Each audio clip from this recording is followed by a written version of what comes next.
wrestling with change. But fortunately, I'm of the perfect age to be able to do that seamlessly. So please bear with me if I get us sideways in any way. I will note for the record that all council members are present, but for Ms. Jones tonight, Ms. Becerra and Ms. Anderson are joining us remotely this evening. We have minutes of our last meeting, and without objection, they'll be approved. Seeing none among virtual attendees, those will be approved, and we'll move on to public comment on non-agenda items. This is your opportunity to comment on items not elsewhere on our agenda this evening, and I'd ask that you try to keep your comments to about 3 minutes. And with luck, they'll have something to do with something that we do in municipal government. Any general public comment this evening? Yes, sir.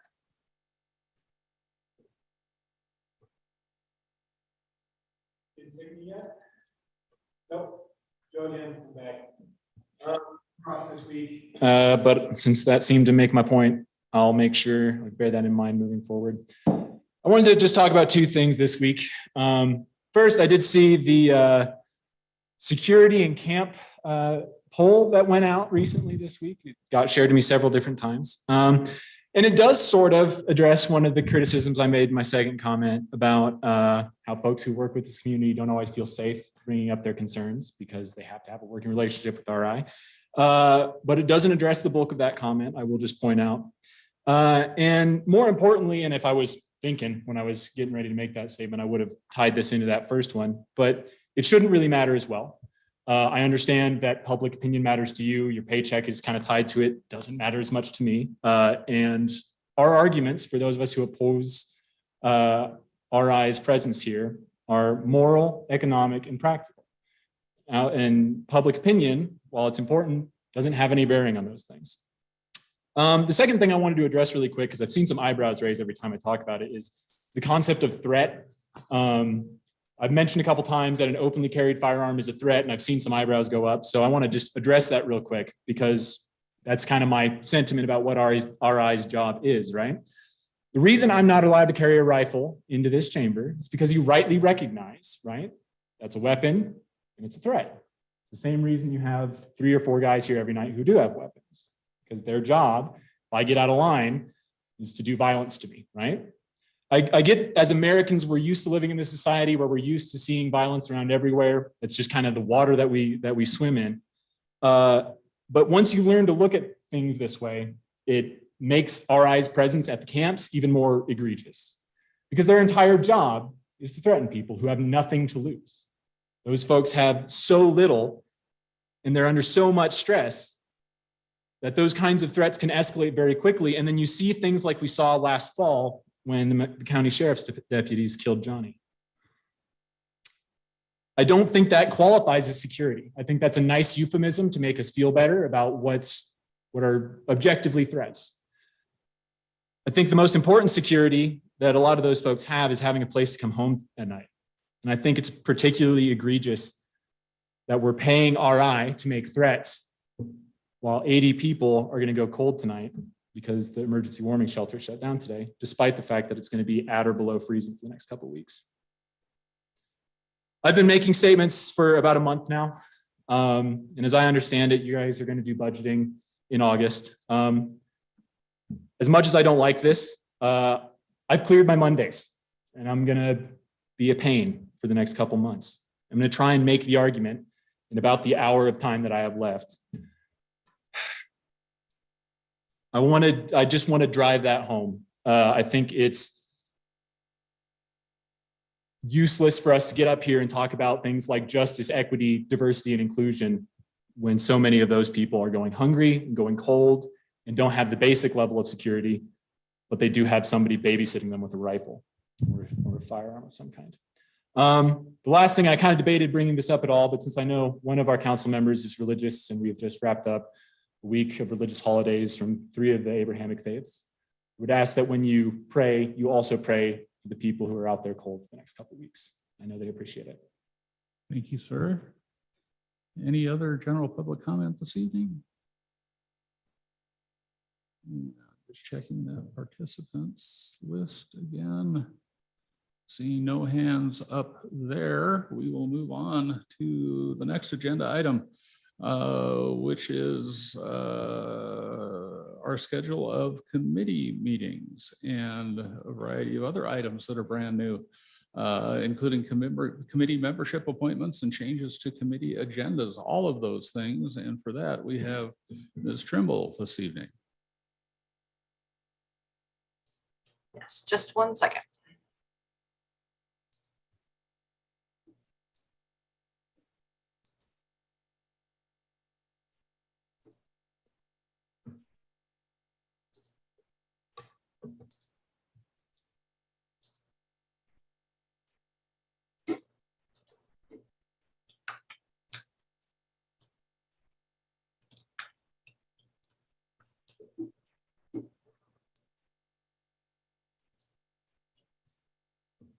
My apologies. Give me 1 more second.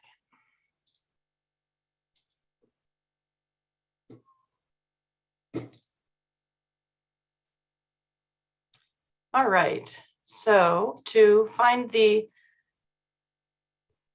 committee meetings. We're not hearing you. Oh, let's see if we can fix that. I'm not muted. Can you hear me? No? Still not. I've unmuted myself. Can you hear me? Those online can hear you. Oh,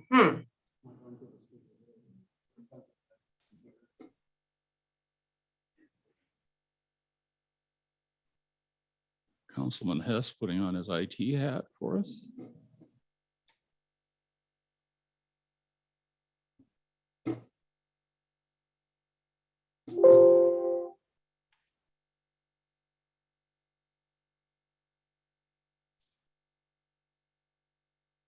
Claire, could you give us a test? can you hear me now? We can, thank you. All right. Thank you, Councilman. My appreciation for people jumping up and helping. So to navigate to committees and boards, go to the City of Missoula webpage and navigate to the agendas, webcasts, and meeting site. We have all of our meetings here on the calendar. If you are unable to see the one on the date you expect, click to expand.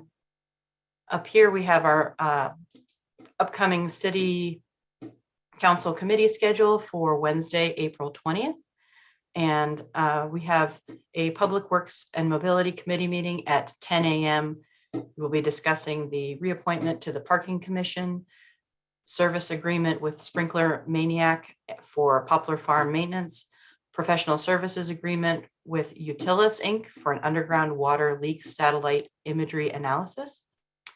And at 10:50, the Land Use and Planning Committee will meet to discuss appointments to the Design Review Board and an ordinance amending the Title 20 City Zoning Standards for Public Forums. And it is my understanding that the previously scheduled Public Safety, Health, and Operations Committee will not be meeting at 12:30.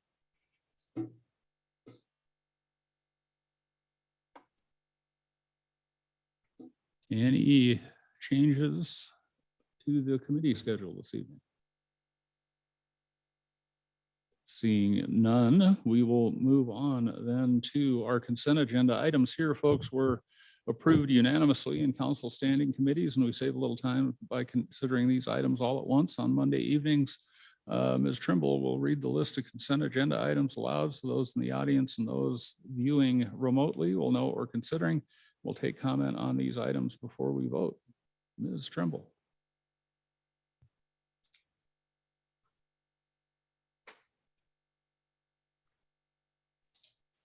All right.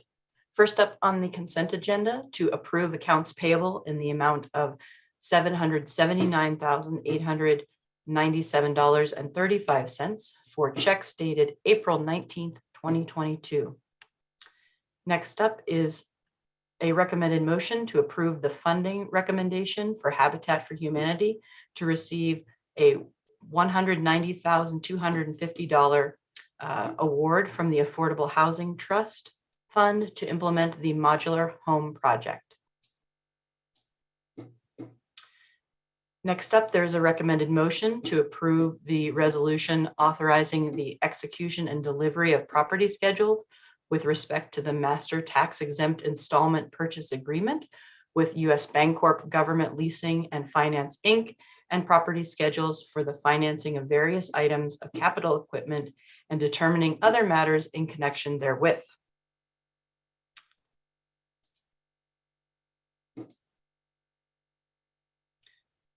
Next motion is a recommended motion to appoint Jenifa Lauren Nielsen to serve as a regular member of the Missoula Civic Television Advisory Commission beginning immediately and ending on December 31st, 2024.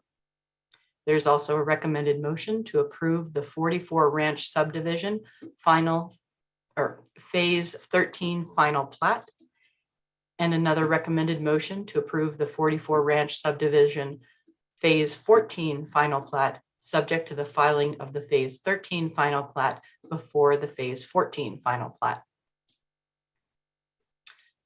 We also have a recommended motion that is a first reading and preliminary adoption to set a public hearing for May 9th, 2022, and preliminarily adopt an ordinance to amend Title 18 of the Missoula Municipal Code, the City Floodplain Hazard Management Regulations, to incorporate revisions to Section 10.4.4 Agricultural Structures and Appendix A, as shown in Exhibit Number 1, and refer this item to the Land Use and Planning Committee on May 11th, 2022. We have another recommended motion, which is a first reading and preliminary adoption to set a public hearing on May 9th, 2022, and preliminarily adopt an ordinance rezoning 2900, 2920, and 2990 Expo Parkway, Grant Creek Village, 2 parcels, 44 acres, legally described as Government Lot 4 and Portion B of COS 4831 and amended Track A of COS 3750 and Portion C of COS 4831 and Portion A of Commerce Center Phase 2 amended in Section 5, Township 13 North, Range 19 West from R5.4 residential, RM1-35 residential multi-dwelling, B2-2 community business, and C1-4 neighborhood commercial to RM1-45 residential multi-dwelling, and refer the ordinance to the Land Use and Planning Committee for discussion on May 4th, 2022 and May 11th, 2022. Moving on, we have a recommended motion to confirm the mayor's appointment of Kelly Sager and Matthew Tome to the Bicycle and Pedestrian Board Advisory Board. Kelly Sager to fill a vacated term beginning immediately and expiring on September 30th, 2022, and Matthew Tome to fill a vacated term beginning immediately and expiring on September 30th, 2024. We have a recommended motion to award the bid for construction on South 3rd Street West, a water main replacement to Midi Excavating for an amount not to exceed $510,859 and authorize the return of bid bonds. Our final item on the consent agenda is a recommended motion to reappoint Deanna Bublitz, Edward Monig, and Eric Anderson as regular members of the Open Space Advisory Committee with terms beginning immediately and ending on January 25th, 2025. Thank you, Ms. Trimble. Any questions or comments from council members with regard to consent agenda? Mr. Hess. Thanks, Mayor. I want to highlight item 5.8. This is the Expo Parkway rezone. I know there's a number of folks from Grant Creek in the meeting tonight, and I wanted to explain that this is an item to set a public hearing. So this officially gets this on our calendar for consideration. So a vote tonight is not a substantive vote on this item. It's a vote to set the public hearing and get this before the Land Use and Planning Committee. So we'll have informational presentations on May 4th and May 11th, along with committee discussion, and we'll have a public hearing on Monday, May 9th. Thank you, Mr. Hess. I was going to make the same remark. That is to tell you that if you're here to talk about Expo Parkway, the limited scope this evening is whether or not you think we should have a public hearing and go through the process. So that's what's before the body this evening. Any other questions or comments? Mr. Carlino? Yeah, just saw that we've got another $30,000 being paid out to Rogers International today under 5.1 on the claims. And I just want to say I back up the commenter earlier, Joe, with his concerns about Rogers International patrolling around the neighborhoods that have homeless shelters and within the shelters. And I just think that as budget season comes up, we should all be advocating for this to be a public entity, not a for-profit private security company that's patrolling around the neighborhoods of guns. So I just want to echo Joe's concerns and just put in another suggestion to look into changing it this coming year. Further questions or comments? Seeing none. Anyone in the audience care to comment on any of the consent agenda items? Yes, sir. Please step to the microphone and identify yourself for the record. Mr. Mayor, my name is R.T. Cox. I'm the president of the Friends of Grant Creek. And we sent a letter to the council. I fully understand what Mr. Hess said, that this is normally a ministerial matter, although in my experience with consent agendas, this is something a little more controversial than what you usually see, but I know you have your practices. We're not talking about that. What we're talking about in our letter, and I've been joined in a letter from Aaron Nielsen on behalf of Rocky Mountain Elk Foundation. They share the same concern. The concern is that the report, the deadline for public comment was the 14th, so that we would be able to get comments in time for the hearing tomorrow night in front of the planning board. Subsequent to the 14th, or perhaps very late on the day of the 14th, a new traffic report was tendered at the request of city engineering, who had criticized the original traffic report. Those of you that are familiar with issues having to do with the rezoning in Grant Creek know that traffic is a very important item that is of great concern to people just because of the narrowness of the road and the narrowness of the streets and the lack of control. And this rezoning would essentially double the population of Grant Creek. So for all of those reasons, the traffic report is important. And when the city engineer criticized the traffic report and requested a new one, that to us seemed like an important matter. The new report came in a day or two before the Easter weekend, and we have hired, along with Rocky Mountain Elk Foundation, a traffic expert to give us opinions about the traffic situation on Grant Creek Road. And we had him stop work because we knew that the city engineer had requested a new report. He hasn't had time to dig into that new report. He says he can have a report to us by the 25th of this month. So the letter that we filed not only governs the consent agenda, but we're also asking that this matter be rescheduled to give our expert and the city engineer and the public and the Friends of Grant Creek and RMEF an opportunity to go through this new traffic report and see whether it does a better job of addressing the traffic issues.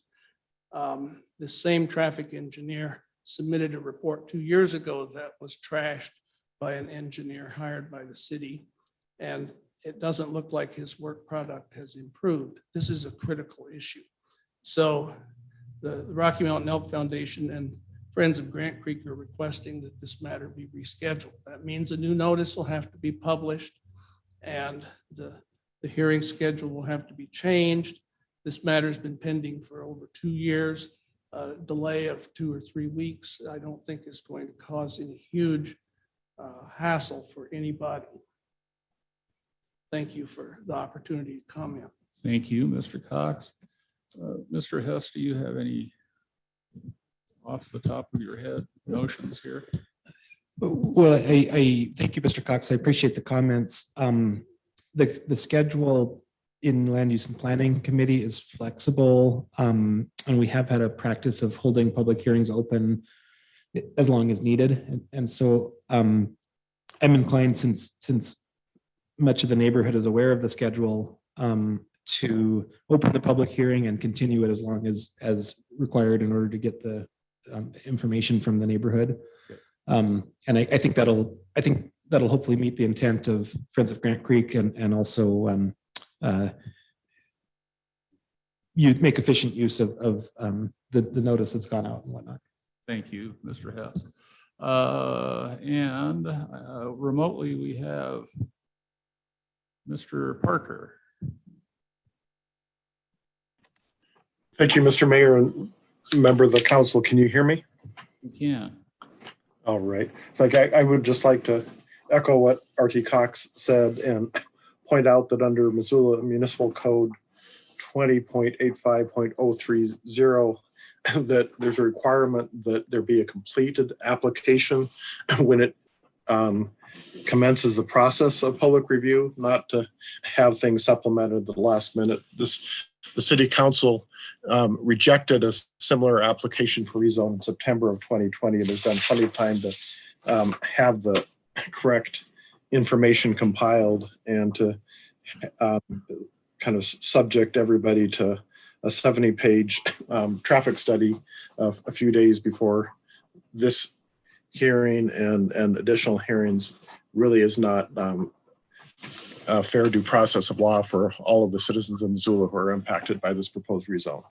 So with all due deference to wanting to proceed with efficiency and take advantage of the notice that's already been provided to proceed on a defective initial application packages seems a little bit risky and unwarranted by the city. Thank you very much. Thank you, Mr. Parker. I think subjecting anyone at any time to a 70-page traffic report is a little bit egregious, but it is part of our process. So, well, Mr. Hess has guaranteed ample time as a function of the Land Use and Planning Committee's process to consider that report, both internally and for the members of the public to consider it as well. Any other questions or comments with regard to consent agenda? Sorry, Mr. Hess. Mayor, may I ask Mr. de Grandpré to weigh in from a staff perspective on timeline? Dave, could you give us your perspective, please? Sure. Thank you. Dave de Grandpré with Development Services. Staff's perspective is the traffic impact study is not a required component of a rezoning application. It's something that is required by the engineering department in certain circumstances. For example, when development will generate 200 or more vehicle trips per day. And so the traffic impact study, it's certainly I guess you could call it an element of the application, but it wasn't required by our office. It was submitted in support of the application.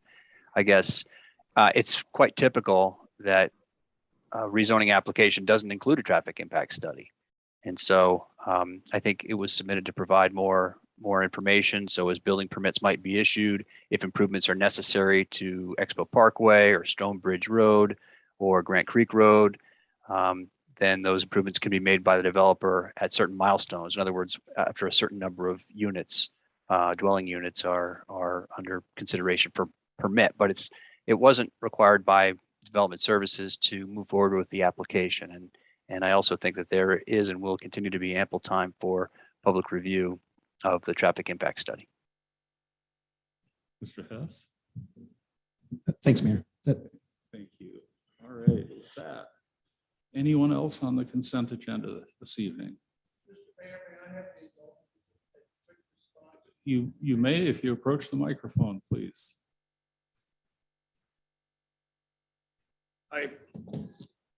Mr. de Grandpré and I respectfully and maybe collegially disagree on a number of things, and this is one of them.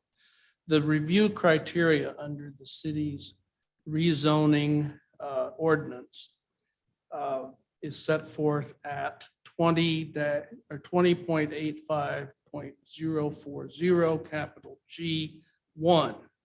And among those criteria are whether the zoning is entitled to secure safety from fire and other dangers, whether the zoning is designed to promote public health, public safety, and the general welfare. Those are pretty general.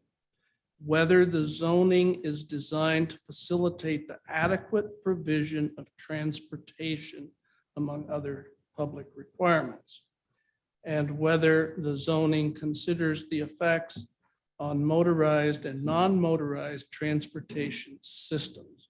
The fact that this applicant for rezoning has submitted several traffic studies is to try to satisfy in their mind those mandatory zoning criteria.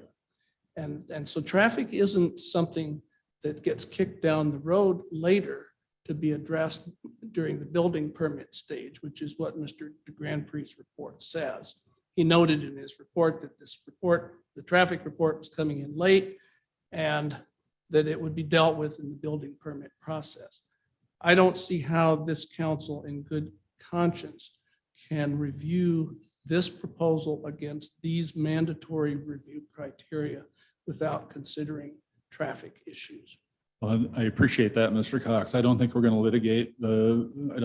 litigate this issue this evening. What I've heard is that neighbors would like more time, and likely council and staff would like more time to be able to review that traffic study, and that time appears to be ample based on what we've heard from Mr. Hess this evening.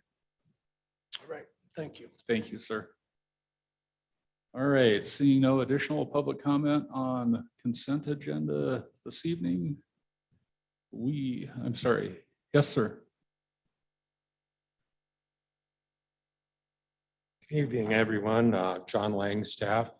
I'm a retired Missoula firefighter, and it's come to my attention that we are risking the lives of everyone living in apartments of 3 or 4 stories because our type 1 pumper is the first in responder in areas such as Grant Creek and Mullen Road.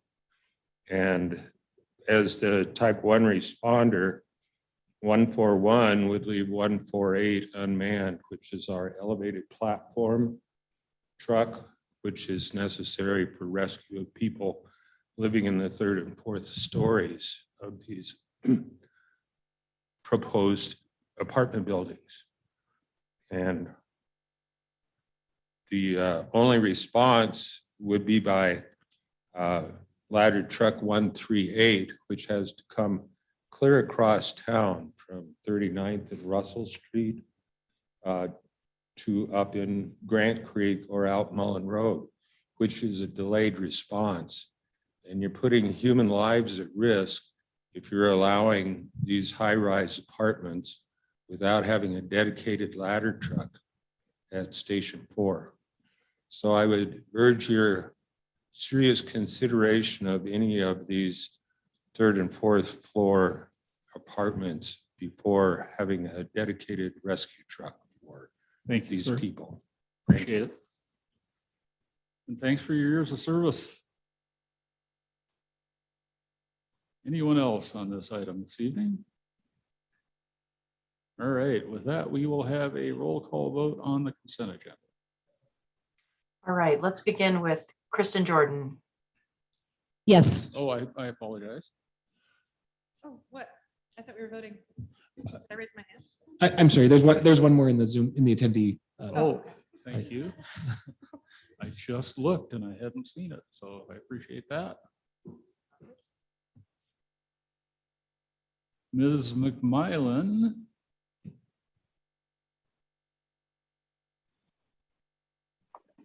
Yes, my apologies for extending the consent agenda. I just wanted to take a moment, Heather McMillan with Homeward, and thank on behalf of both Habitat for Humanity and Homeward for the consideration of the early award of the Affordable Housing Trust Funds for the project in East Missoula. We're thrilled to find a highest and best use for these homes, and we just wanted to say thank you. Appreciate it. Thank you. And Ms. Harp. Sorry. Ms. Harp.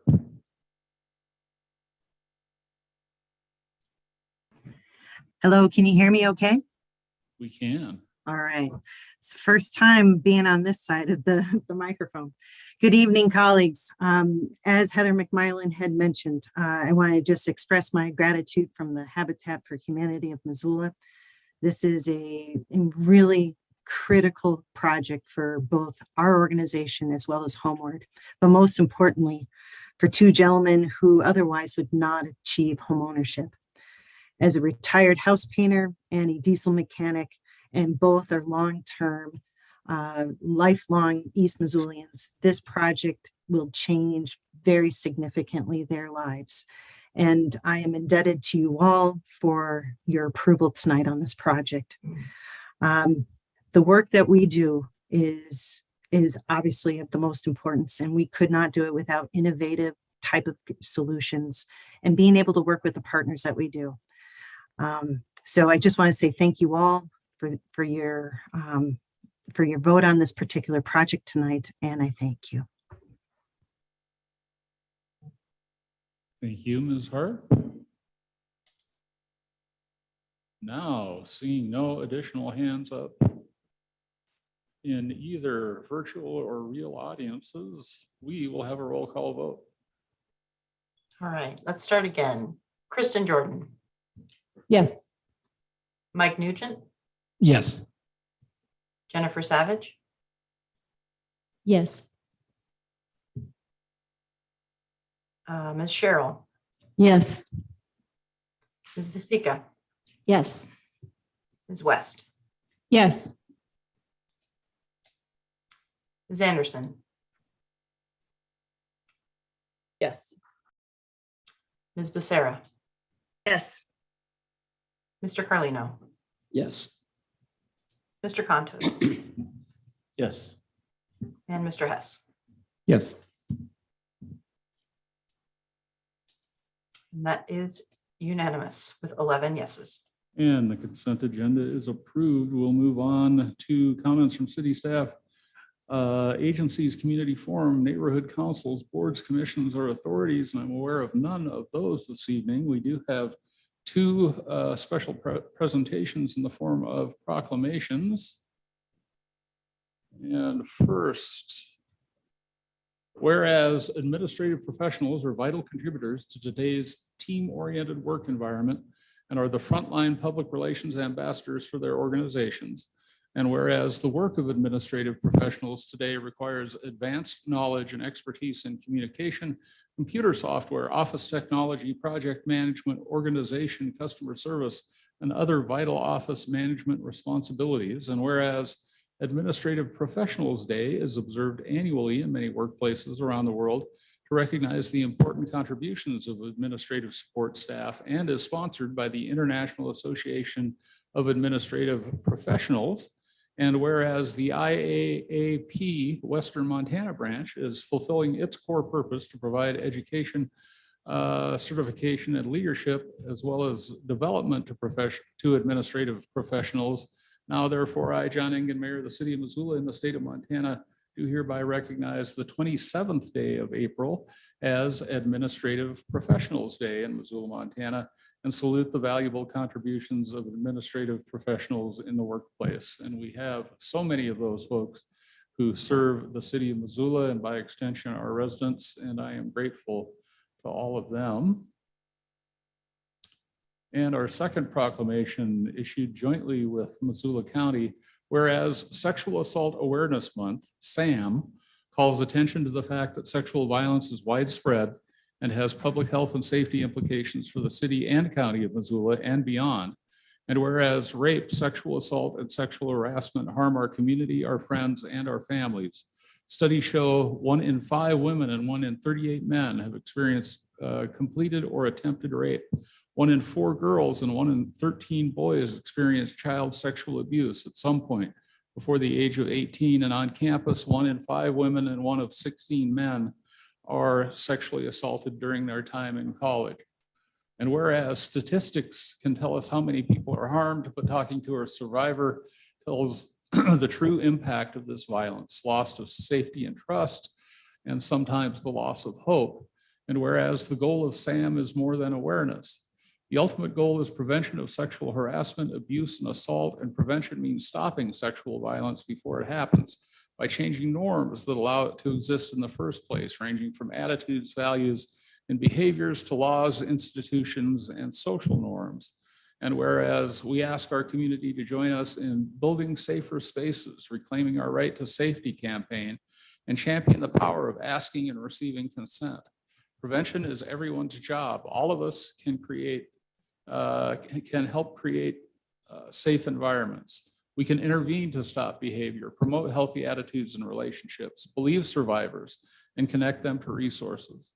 And whereas we strongly support the efforts of national, state, and local sexual assault prevention and response programs in their efforts to create safe and healthy communities, now therefore we, John Engen, Mayor of the City of Missoula, Josh Slotnick, Juanita Vero, Dave Strohmeyer, all Missoula County Commissioners, Seth Bodner, President of the University of Montana, and Noah Durnell, President of the Associated Students of the University of Montana, do hereby join the Student Advocacy Resource Center of the University of Montana, the YWCA Missoula, Project Beacon of All Nations Health Center, First Step at Providence St. Patrick Hospital, and Make Your Move Project of the Missoula City County Health Department, the Crime Victim Advocacy Division of the Missoula County Community Justice Department, and communities across the country in playing an active role to prevent sexual violence. Along with the United States government and the state of Montana, we hereby proclaim April 2022 as Sexual Assault Awareness Month in the city of Missoula and Missoula County. Again, signed by all of those partners in this important effort. And thanks again to all of those resources in the community who are working diligently, not just when we name a month for the activity, but every day to make lives better. We have no additional special presentations nor proclamations. We do have at least one item for final consideration. We do indeed. Items here have had a public hearing, been considered by council. That hearing was held open to allow time for additional public comment before the council makes its final decision. And the chairperson of the standing committee responsible for this piece of legislation will make the motion and will invite comment on each of these items. And our lone item for final consideration this evening is a resolution establishing the Mullen-Build water and sewer development fees, and that's happening in the Public Works Committee. Ms. Becerra. Thank you, Mayor. I move that we adopt the resolution establishing the Mullen-Built water and sewer special development fees as proposed by the Missoula Public Works and Mobility Department effective April 18th, 2022. And may I speak to the motion, please? Pardon me, and thank you. That motion is in order. Is there discussion on the motion? May I speak to the motion, please? You may. Thank you. I just wanted to say that I believe this is an equitable and more expedient way of expanding infrastructure and extending services to a really fast developing area of town. Through this water and sewer special development fee for the area, the city will be able to recuperate funds at the time the parcels in the area develop.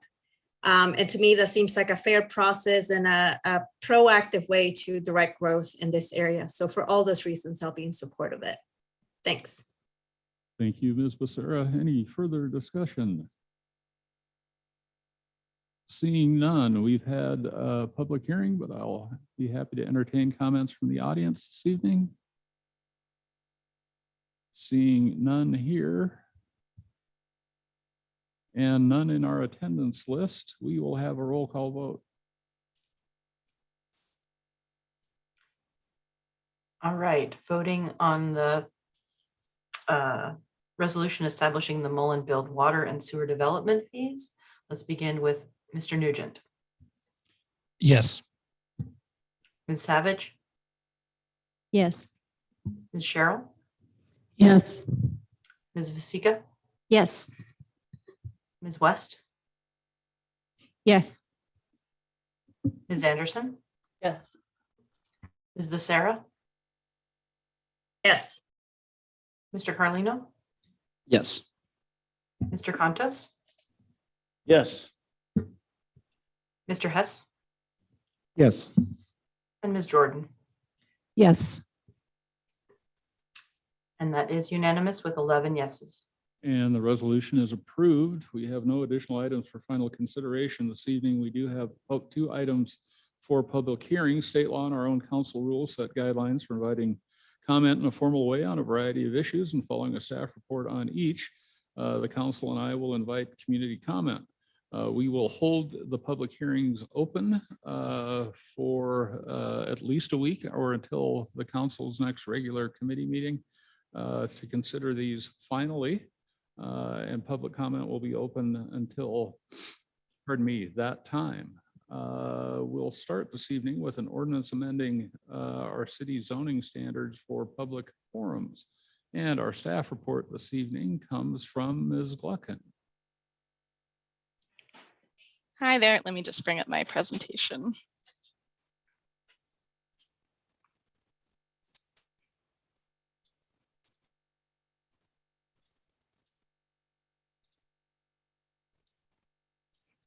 All right. Hi, everyone. This evening's presentation will cover proposed targeted amendments to the public forum standards of the city's Title 20 zoning ordinance. Before I get started, I'd like to take a moment to introduce myself. My name is Emily Gluckin, and I am a long-range planner in the Community Planning Division, which is within the Community Planning, Development, and Innovation Department. I presented to City Council previously as a planner on the current planning team, and I just want to make you aware of my change in position. So a quick overview of where this presentation will go. I will take us through the background that is informing these proposed amendments, the specific language of the proposed amendments, noticing and comments as part of this project, and the recommended motion. Oops, oh my goodness, too far, there we go. So to start off, a public forum is a type of public hearing enabled by state law in Montana's land use and planning statutes. Public forums are held when a public agency proposes to use or develop land in a way that does not meet the specific requirements of the local zoning code. They are informal in nature and are held to allow public comment on a request, but there is no vote on the item. The relevant state law for public forums is Montana Codes Annotated 762402. And this section defines agencies as a board, bureau, commission, department, authority, or other entity of state or local government. And as a note, federal public agencies are not subject to the public forum requirements, as the federal government is simply just not subject to local zoning laws in general. The state regulations for public forums that I just mentioned were not specifically addressed in Missoula zoning code until recently. And prior to that, public forums that took place in Missoula were guided just by state law. The state regulations were first incorporated into our zoning code as part of the 2018 Title 20 maintenance update. And during this process, a new section under the review and approval procedures chapter was created specifically for public forums, and information was added to the review and decision-making authority section, which is also in the review and approval procedures chapter. And the language that was incorporated at this time was generally consistent with the state law language that's in MCA 762402. And then the following Title 20 maintenance update in 2020 further modified the zoning standards for public forums. And during this process, the notice requirements for public forums was moved into a new section that was created under the common provision section, also under the review and authority procedures chapter. And this new section consolidated all notice requirements for public processes into one place. So recently during the 2021 legislative session, the state passed House Bill 496, which specifically revised that section of state regulations that discusses public forums. The bill changed the review authority for public forums from the Board of Adjustment to the local governing body, which in Missoula's case is the City Council. And this bill also added a new requirement that the requesting agency must attend the public hearing. The passage of this bill created inconsistencies between local and state regulations for public forums. And since our zoning code must comply with state law, it's important for the zoning ordinance to be updated in order to incorporate these applicable changes. So quick overview, the proposed amendments that I will go through in the next few slides will modify the 3 sections of our zoning code that discuss public forums. As I mentioned before, these are the review and decision-making authority table in Title 2085-010, the noticing requirements table in 2085-020, and the review and approval procedures for public forums, which is in Title 2085-095. Up first is the review and decision-making authority summary table, which is 2085-010, and this is a simple change, just moving the authority from Board of Adjustment to City Council. And next, this proposed amendment in 2085-020 removes public forums from the Board of Adjustment category where it was lumped into previously, and creates a new line for public forums as its own specific application type for noticing requirements. And in the final section, the proposed amendments in 2085-095 replaces all mentions of Board of Adjustment with City Council, and the term must is added to subsection A, and this is simply to match the wording in House Bill 496. Also in this section, the state law requirement that the agency requesting a public forum must attend the public hearing was added to subsection E to make this clear in the zoning code. In the drafting stage of the amendments, the proposed language was reviewed with the city attorney's office and with the permits and land use team. And once that language was solidified, the proposed amendments were sent out to external city and community agencies for comment. And at this time, we have not received any comments. And we have received notices of no comment from the Missoula Urban Transportation District and Missoula Fire at this time. The public hearings were advertised with a legal ad in the Missoulian, and information about the project was posted on the Engage Missoula website. And we also sent a memo to specific interested parties to request feedback. We are currently in the public hearing phase of this process, and final consideration by the City Council will take place on May 2nd. And if approved, the ordinance will take effect the following month. And I'd like to note that regardless of when the ordinance is adopted, these requirements are already active in state law and therefore already applicable for any incoming public forum projects that might come into our office during that time frame. The planning board public hearing took place on April 5th.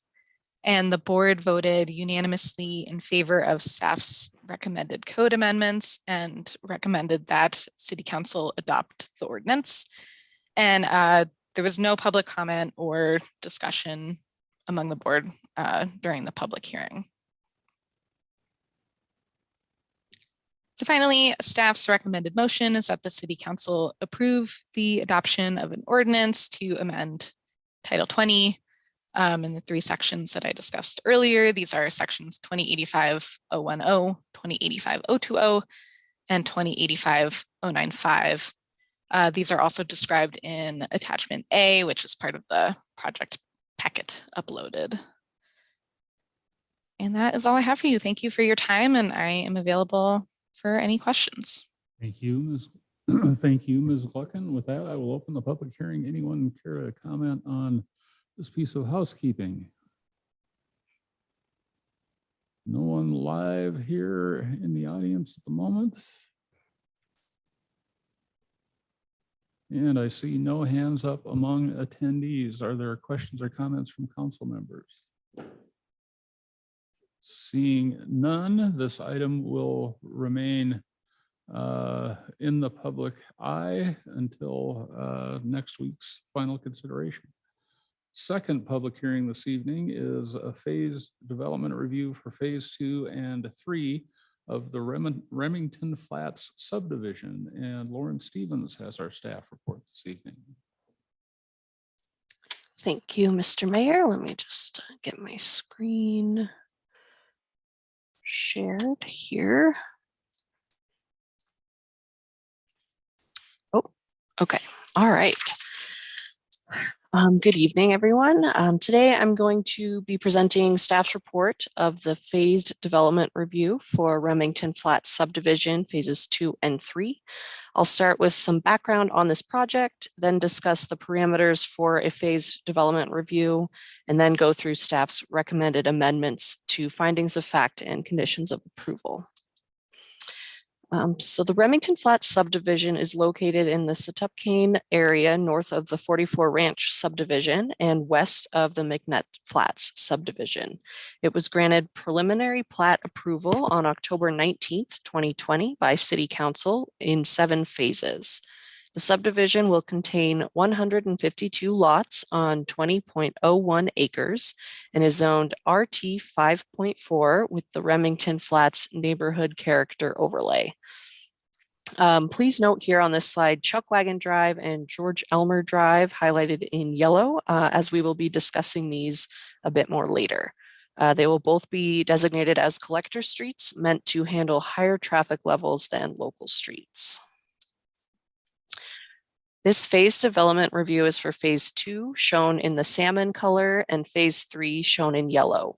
These phases will include an extension of Riata Road and the construction of the new Ruger Road, both of which will connect to the east-west Winchester Drive. Phase 2 contains 22 lots, and phase 3 includes 20 lots. Phase 1 has already gone through phase development review and is in the process of submitting for final plat review at this time. Also, please note the phasing deadlines for phases 2 and 3 here, just for reference. And then here I've attached the included proposed plat for phases 2 and 3.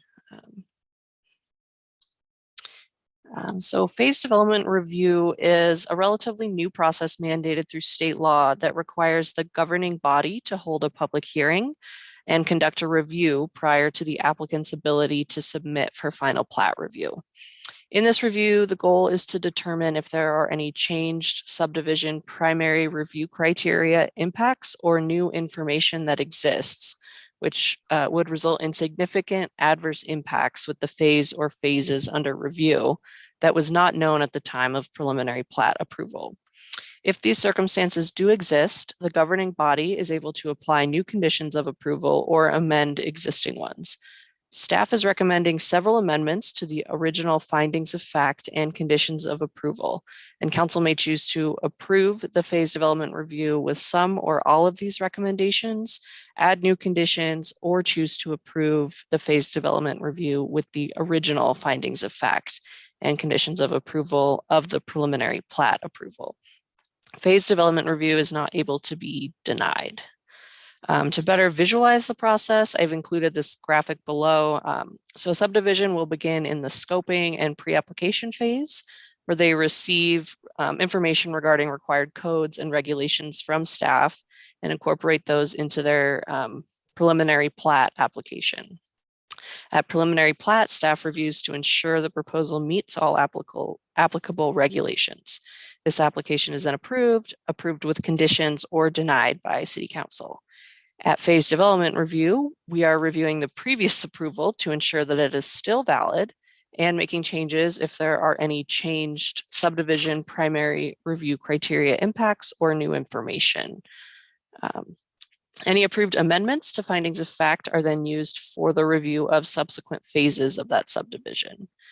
After phase development review, the applicant may submit for final plat approval, which ensures their submittal meets the conditions that result from this phase development review process. Essentially, we give them standards to meet, verify that they meet them, check again to see if there are new or changed standards, and verify they still meet all requirements before the final plat is filed. Changed primary review criteria and new information may become more likely as time passes between the preliminary plat approval and the phase development review.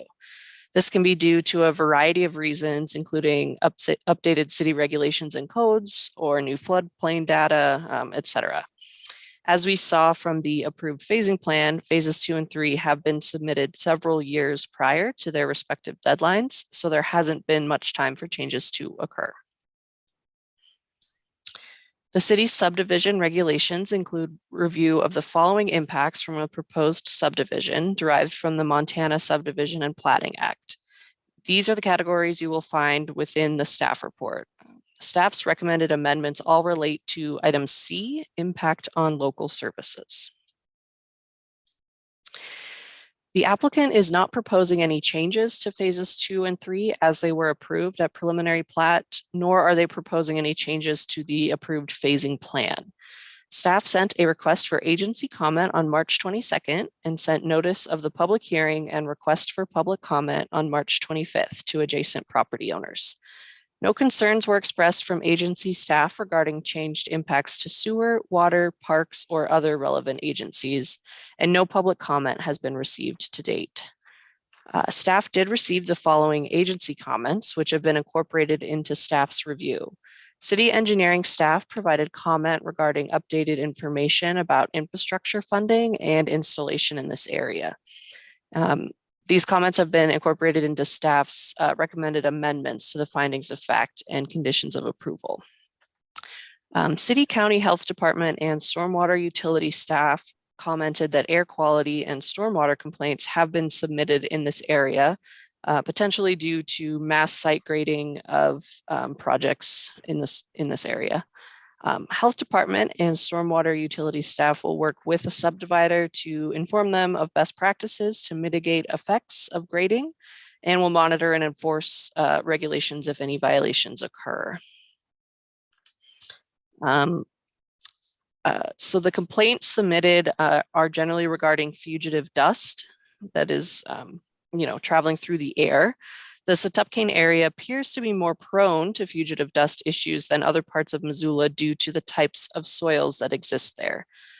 Staff prepared a memo to City Council to help address their questions regarding stormwater and air quality regulations that are currently in effect and how those are enforced.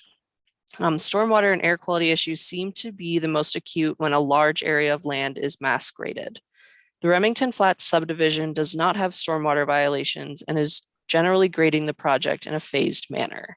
Staff is not proposing any new conditions related to stormwater or air quality at this time, and recommends that City Council could consider having stormwater and air program staff attend a Public Works Committee meeting if there is interest in exploring additional conditions of approval for development in the Setupcane area. So moving to staff's recommended amendments, the first one is for condition of approval number 11, which provides the approved standards for the streets within the subdivision, which are all classified as low density urban local streets, as they were modified by the approved subdivision variance request at the time of preliminary plat.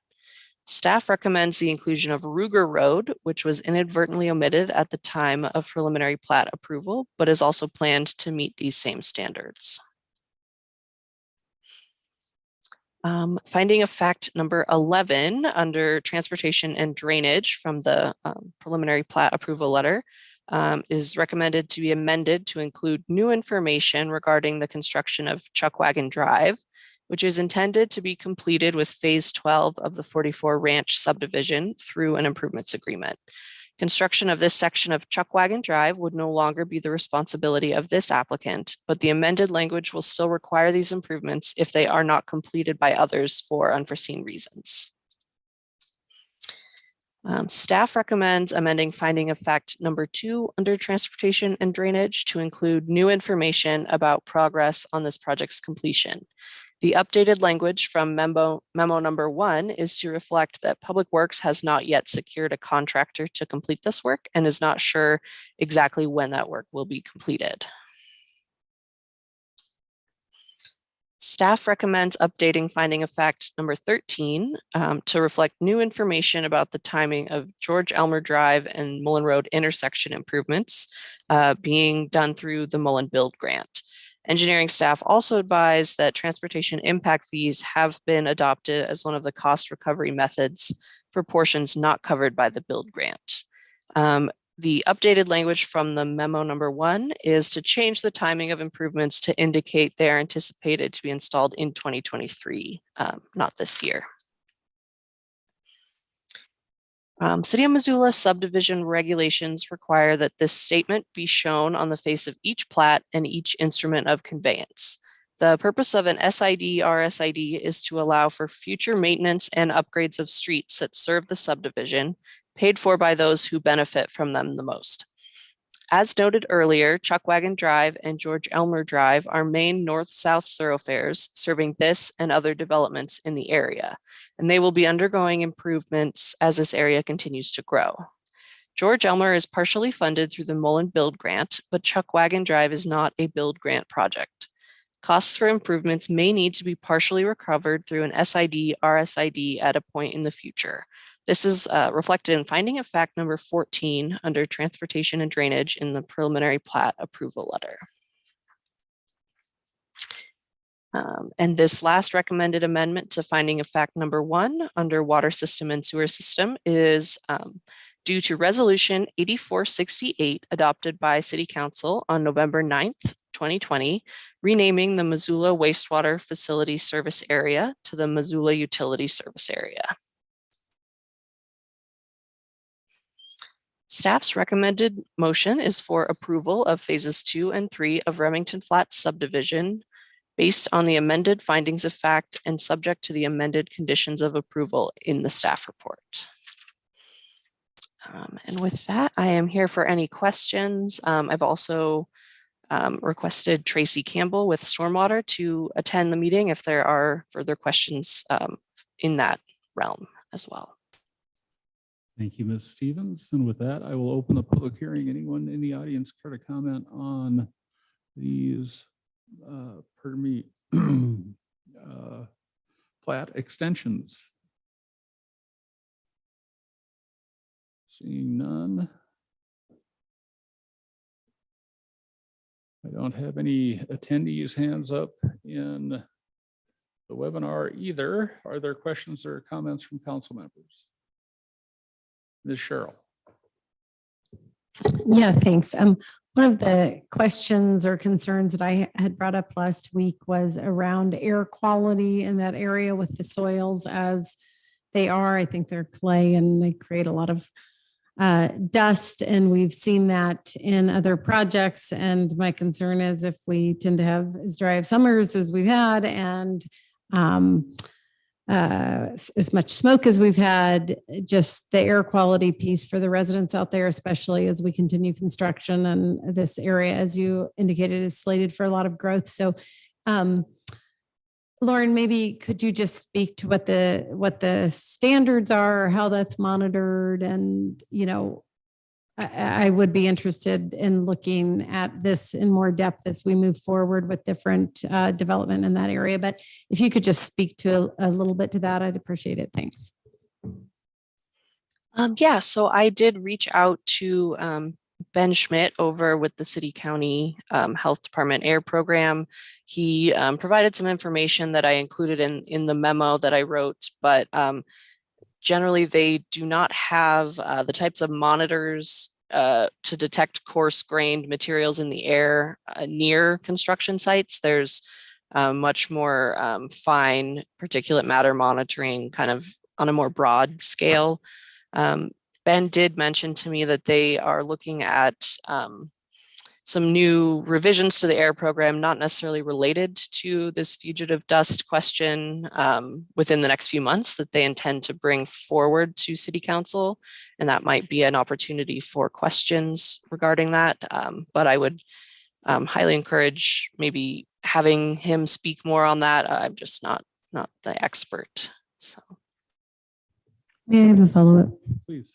This is more of a comment. I'm actually, thanks, Lauren, and I'm actually on the health board, and so I know that we're going to be looking at the air quality standards, and I would just kind of, if any of council has comments on that, I would be happy to hear from you or the public as we move forward in that process, because I think it's an interesting time to be thinking about particulate matter and CO2 emissions and how we look at air quality maybe in a different way as we move forward.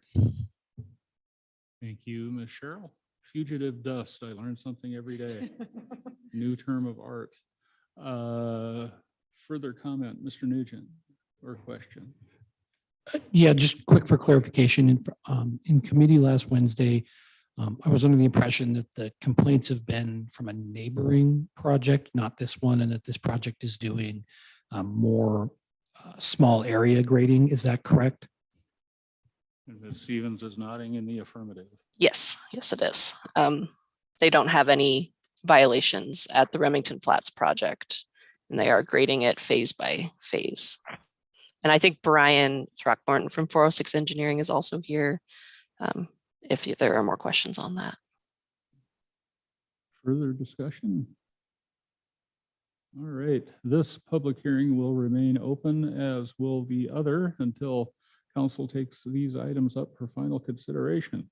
Next on our agenda are committee reports. These are items that weren't approved unanimously in council committees, and we hear about them and litigate them on Monday evenings during this portion of our agenda. The first committee report comes from Budget and Finance. Ms. West. Point of order, Mayor Engen. I believe we have to close up the Remington Flats item tonight. I think we have a statutory timeline. Oh, my apologies, Mr. Hess. We need to approve which part?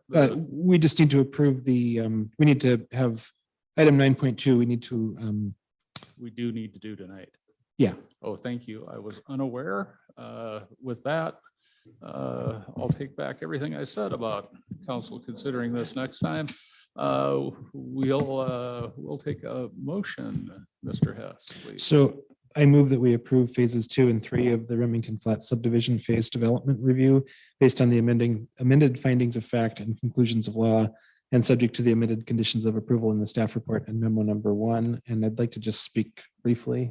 Mr. Hess. This is, as Lauren mentioned, a new review in state law that adds another checkpoint, which largely seems unnecessary, but that we do. And I appreciate the thorough review. I appreciate what this developer, in contrast with another in the area, is doing with regard to dust mitigation. And I look forward to having broader conversations about air quality in the area. That motion is in order. Is there discussion on the motion? Seeing none, we've had a public hearing. We'll have a roll call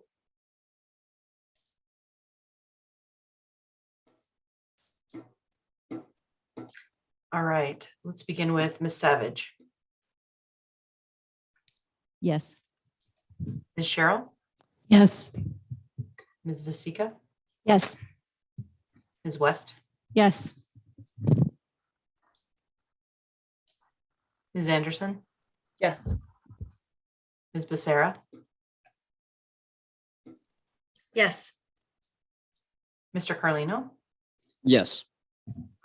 Mr. Contos, Yes. Mr. Hess, Yes. Ms. Jordan, Yes. and Mr. Nugent. Yes. That is 11 ayes. And the phases are approved. We're back to committee reports and Ms. West.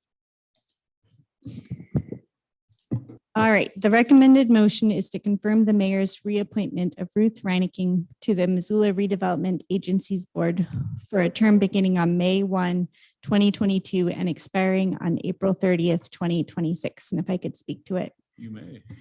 So as everyone can see from the attached resume, Ruth has served a variety of roles in our community, including on nonprofit boards like the Food Bank and Homeward, and is also has a deep policy understanding and is familiar with the planning efforts that are going on in Missoula. But I've also had the pleasure of working with her when I was working on an affordable housing development that was within an MRA TIF district. And she does her due diligence on projects that come before the board. She's thoughtful and she is kind and shows up to all sorts of things, including ribbon cuttings and tours of projects, and is a very engaged MRA board member. And we would benefit from having her on the board for another additional 4 years. Thank you, Ms. West. Motion is in order. Is there further discussion on the motion? Ms. Cheryl. Yeah, I just wanted to add to what Ms. West had said. I have had the pleasure of crossing over in many different capacities during my life in Missoula with Ruth, and she is very balanced. She's very thoughtful. I like that you said she has a deep policy understanding, because that is how I found her in every different role that she has played. Is she digs in deep to understand the issues if she doesn't already, and she is thoughtful. And I have always felt that she has the best interest of our community in mind. And so I'm going to happily be supporting this tonight. Further discussion? Mr. Carlino. Yeah, I appreciate Ruth's service on the board, but I'm not going to be supporting this tonight, mostly because I don't agree with where a lot of the MRA tax money is being spent, specifically with giving millions towards redevelopments for corporate hotels or for big banks or for market rate housing without requiring any affordability requirements. I think that's all money that could be better spent to help the community. So I appreciate Ruth's service, but I'm not going to be supporting reappointments to the MRA right now. Further discussion? Ms. Wasika? Thanks. I have to agree with my colleague, Daniel, for most of the reasons that he stated, not all of them, but I also disagree with a lot of the things that the MRA does. And I'm sure that she is a fantastic person, but I just really disagree with what the MRA is doing currently. And so I also will not be supporting any reappointments at this time. Any additional discussion? Ms. Jordan? I too have concerns about the MRA and the way it's been spending its money. Corporate welfare comes to mind. I would like to see some more transparency and oversight of the MRA and how they're spending their funds. This is a tremendous tax revenue that we have full control over as a city council. And I'd like to see these projects helping the citizens of Missoula more than businesses and corporations. So I too will not be voting in favor of this tonight. Further discussion? Anyone in the audience care to comment on the appointment? I'm sorry. Oh, sorry. Ms. Becerra. Thank you. When I think of MRA and to funding affordable housing, comes to mind parks, sidewalks, and sewer connections. And I just want to add that Ruth, I've known Ruth for a long time, primarily through all the work that she did while she served at Homeward as board president, where she carried the goals of affordability and affordable housing with a lot of compassion, a lot of dedication. She comes prepared and educated to take action on any item that needs to be voted on. And for all those reasons, I fully support her appointment. Thank you. further discussion? I don't see Ms. Anderson's hand up. All right, anyone in the audience care to comment? I'll see if we've got anyone virtually here. We do not.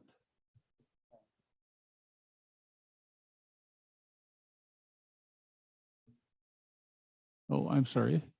Ms. Stensland Vickers.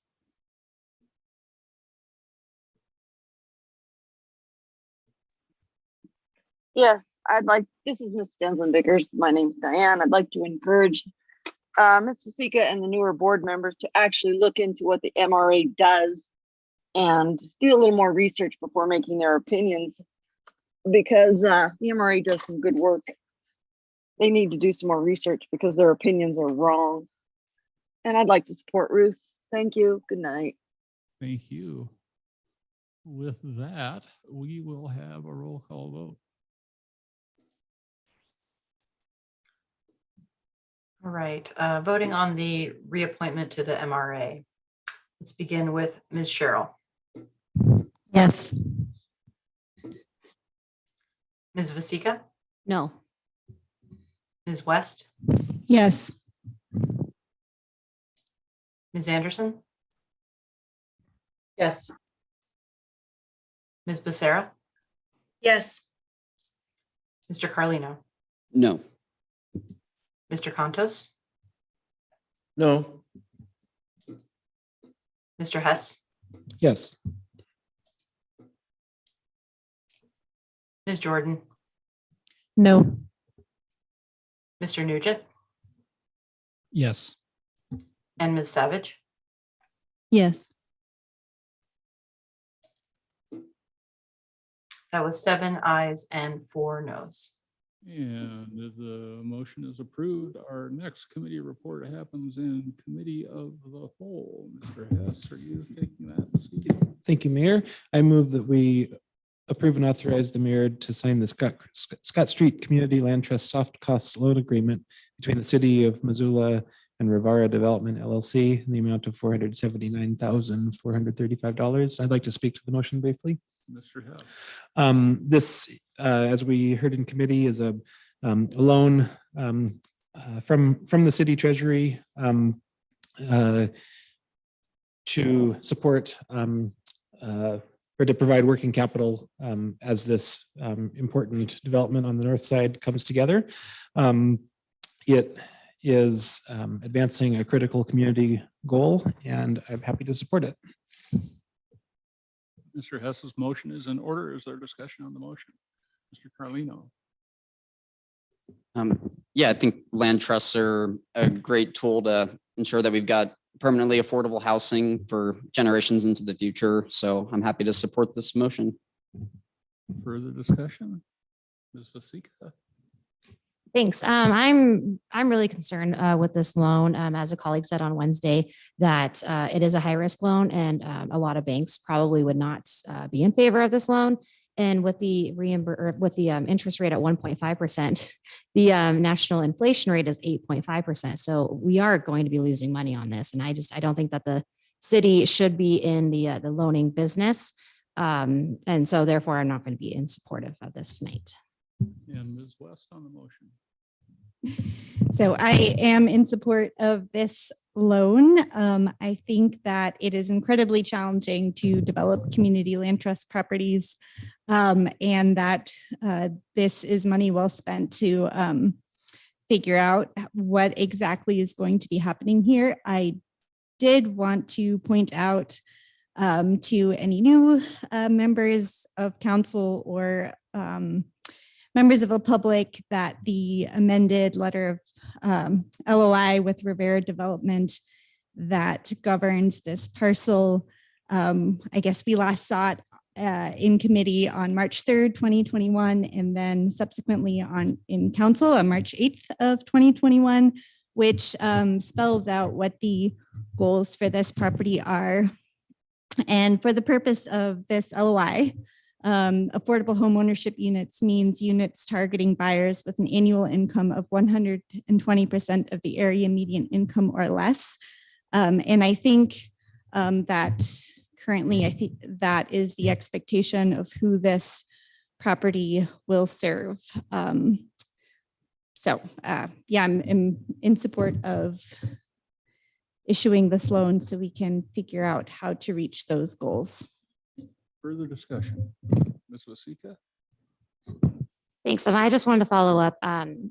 When this first came about last year, I spoke really deeply and for hours about this with Heather Harp. Heard her earlier today during public comment. She was a former city councilor, and she changed my mind about the land trust option. So I'm not against that. I do think it's a very interesting idea, and it will benefit a lot of folks. I just am really uncomfortable with the loan parameters on this, and these are our taxpayer dollars, and I just am uncomfortable with using our taxpayer dollars to be in the loaning business. So that's why I'm against this tonight. Mr. Nugent. Thanks, Mr. Mayor. Appreciate the comments from all my colleagues. I think that a lot of us are on council and we're hearing from our constituents and from people in Missoula on just what crisis we're facing right now in housing is. And I think that the only way we're going to know if the city can be a partner in in public-private partnerships is to take a little bit of a risk to figure out if we can build a model and if we can make it replicable.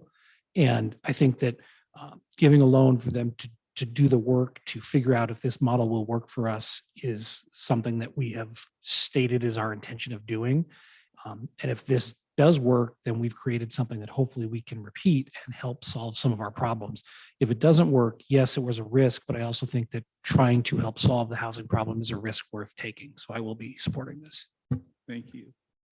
Further discussion?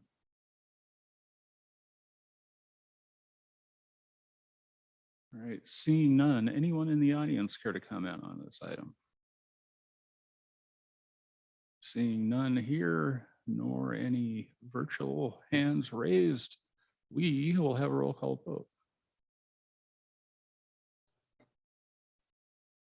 Voting on the contract for Scott Street Community Land Trust loan, beginning with Ms. Vasika. No. Ms. West, Yes. Ms. Anderson, Yes. Ms. Becerra, Yes. Mr. Carlino, Yes. Mr. Contos, Yes. Mr. Hess, Yes. Ms. Jordan, Yes. Mr. Nugent, Yes. Ms. Savage, Yes. and Ms. Cheryl. Yes. That is 10 in favor and 1 no. And the motion is approved. Our final committee report comes to us from Public Safety, Health, and Operations. Ms. Anderson.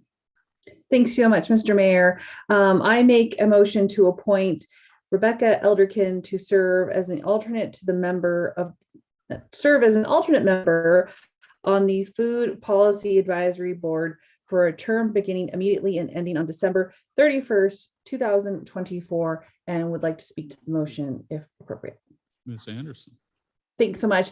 The only reason why this ended up on committee report is because of the way our rules govern how we nominate when we have several great candidates. And like many of us, myself included, commented after doing the interviews, we are so blessed in this community to have so many wonderful people with a variety of skill sets, knowledge, and time that they're willing to give and volunteer to our community, that really this was simply kind of splitting hairs on which one was the best. And Miss Elderkin received the highest number of votes, and she will serve on that committee and will serve it well. And we hope that there we can find other places for the other 2 applicants to serve our community as well. So not to be confused that this was not a contentious issue. It's just the way our rules have us govern when we have multiple nominees for a position. So thanks so much. And I'm excited to support Ms. Elderkin in this position.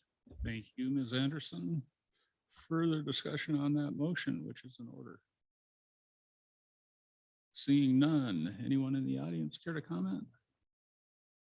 Seeing none there. And none among attendees. We will have a roll call vote. Voting on the appointment to the Food Policy Advisory Board. Let's begin with Ms. West. Yes. And Ms. Anderson, Yes. Ms. Becerra, Yes. Mr. Carlino, Yes. Mr. Contos, Yes. Mr. Hess, Yes. Ms. Jordan, Yes. Mr. Nugent, Yes. Ms. Savage, Yes. Ms. Cheryl, Yes. Ms. Vasika. Yes. That is unanimous with 11 ayes. And the appointment is approved. We have no additional committee reports this evening, nor any items of new business. Communications from the mayor. I will offer a very brief health update for you. I am currently receiving chemotherapy treatment. I have infusions every Friday morning for 3 weeks. Then I get a week off. Then I have infusions for another 3 weeks. And ultimately, we will do another scan to see if the poison is shrinking the tumors, which is the goal at this point, and we'll continue to see progress. I can tell you, based on the way I feel, that the poison is doing something, because the rest of me sure feels it. I have some days that are better than others, but I am incredibly grateful to the community for all of the support. I wish I were even remotely hungry, because all the offers of food I get, I've never had a doctor in my life tell me that I should eat anything I want whenever I want. And now that they do, I got no interest. So go figure. But thank you for the support, and I'll keep you posted if anything else is emergent.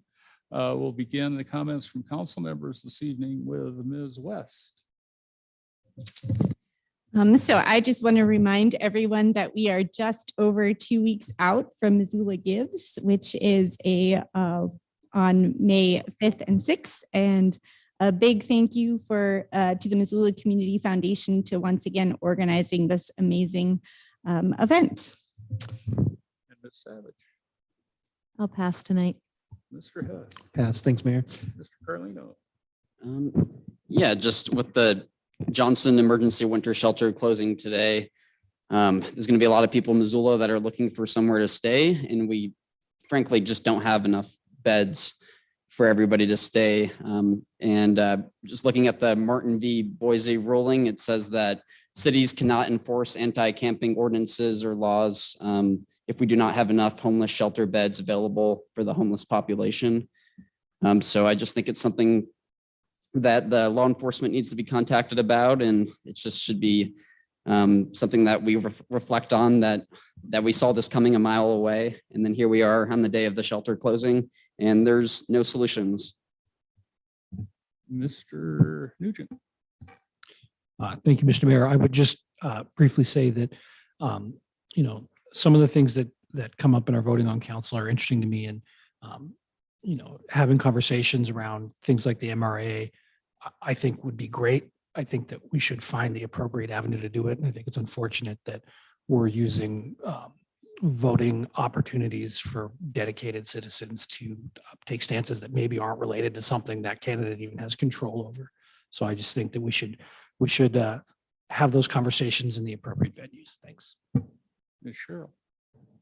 Yeah, thanks. I was just going to make a plug for Engage Missoula, the website. I've had a number of constituents reach out to me about different things that are actually covered in depth on that. I love hearing from people. So I'm not suggesting you should not reach out to me, but I think anyone that is interested in projects around Missoula, including the MRA, should take a look at that as well, because it has a lot of good information on that site. Mr. Contos. I'll pass. Thank you. Ms. Vasika. Thanks. I had a few things I wanted to talk about tonight. First of all, I wish you all the well with your chemotherapy, Mr. Mayor. I hear that it is not fun, so I wish you all the best with that. I also wanted to thank everybody in the audience tonight for coming, especially Joe. I did love the props last week, so I look forward to that in the future. I also wanted to mention that there is the school board election, and there's also a couple of levies, I believe, on the ballot. You should have already received your ballot. If you have not, please contact the election center. It is located on the corner of Russell and Wyoming Streets. Those ballots are due before 8 p.m. on May 3rd. So be sure to go drop those off. I dropped mine off earlier today, brought my baby. I got a little future voter sticker to place on him. It was super cute.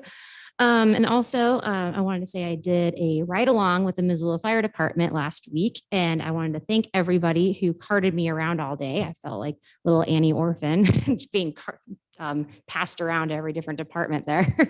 It was really interesting. You know, as a council member, we make decisions that impact, we make decisions out of bird's eye view that impact everything, even to the boots on the ground. So it was really nice to see how the fire department does the day-to-day operations. So that was very eye-opening. And if my fellow counselors have not done so, I would highly recommend doing that. I got to slide down the fire pole as well. And finally, I don't think she's watching, but happy birthday to my mother-in-law. Ms. Jordan. Thank you, Mr. Mayor. Yeah, I too would add to your comments about making sure city council members can get out and do ride-alongs. Something interesting happened last week when we were getting a little presentation from the police department where we were able to solve a problem that the officer I rode around with, or potentially solve a problem that the officer I rode around with mentioned, which was using their personal phones to make calls. And we think we may have a solution for that, which is really exciting. But it's really fun, and you got to slide down the fire pole as well. But I'd also like to add further to Daniel, Mr. Carlino's comments about homelessness, and that we are going to see more people out looking for places to stay. And I just really want to encourage Missoulians to have some empathy for these folks. We don't know what their situation is. We don't know if they're, some of them are working full time and still can't find affordable housing. Some of them have critical mental health and addiction issues.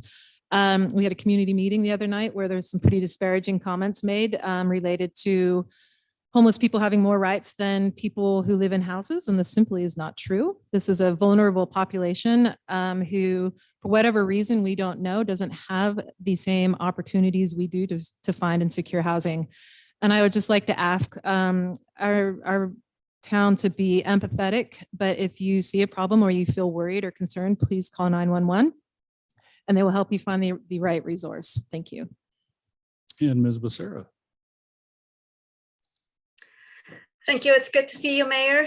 I just wanted to, I guess, follow along the same lines as my colleagues, Daniel and Kristen. But I just, the emergency winter shelter closed today. And I just want to thank everyone who worked so diligently and compassionately to provide shelter to our unhoused neighbors this winter. And, while the doors of the winter shelter are closing, the work continues. The work for next winter, I believe, will begin pretty soon. And we all know that this is really complex, multi-layer, and there are no easy fixes. But, I feel lucky to live in a community where people have been working really hard to find solutions and collaborating on providing really vital services. So I just wanted to say thank you to everyone who worked to make the winter shelter happen. Thanks. And Ms. Anderson, your bat and cleanup.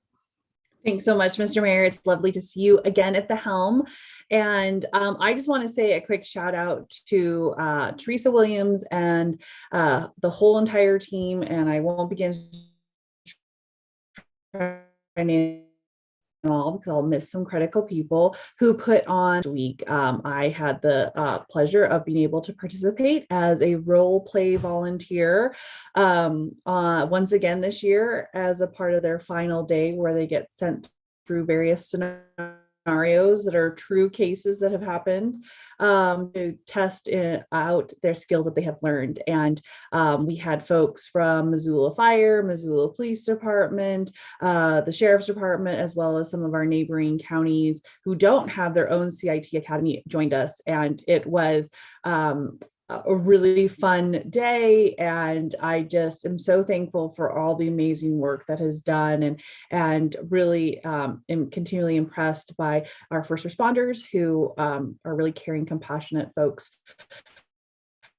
who want to learn and want to do better, and just Teresa and her team for putting on a really top-notch academy and working so hard to be able to provide that service and a skill set to the folks who are interacting with folks on a daily basis in a variety of situations and settings and backgrounds, and I just can't say enough good things about with them and the work they do. And thank you for giving me the opportunity to come and participate. So just thanks to them. Thank you, Ms. Anderson. You broke up a little bit, so for benefit of folks in the audience who may not have heard, Ms. Anderson was referring to our crisis intervention training, which is a fairly remarkable program, as I think you heard from her. We have, well, do we have any miscellaneous communications reports or announcements? I don't see any of those. With that, ladies and gentlemen, as always, I thank you for your service, and we will be adjourned.